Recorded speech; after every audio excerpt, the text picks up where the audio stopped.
Si Dang John ay isang mabuting mamamayan dun sa baryo nila. Yung baryo nila napakalayo sa Kabiasnan, bibihira yung mga sasakyan na dumadaan.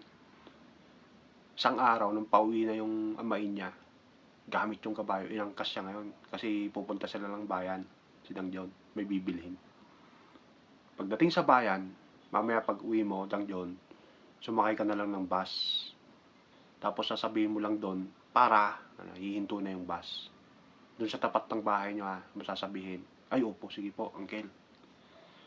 Ngayon, nung pauwi na siya, nakasakay na siya sa bus, tinesting niya ngayon doon sa unang baryo bago yung baryo nila.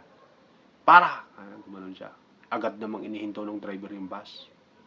Nung nakita ng driver na wala namang bababa, inabante niya uli. Yung konduktor, ang laki ng katawan. Titingin-tingin doon sa likod. Hinahanap yung pumara.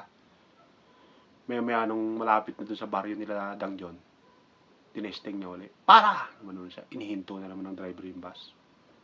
Nung nakita nila na wala namang bababa, tumayo yung konduktor ngayon. Abante. Sino ba yung nagpapara dyan? Sabi niya. Kung hindi ka bababa, huwag ka nagpapara at nakakabala ka. Sabi niya. Ulitin mo pa yung kanya. Ilalaglag kita dyan sa bintana. Si Dang John nakayuko lang.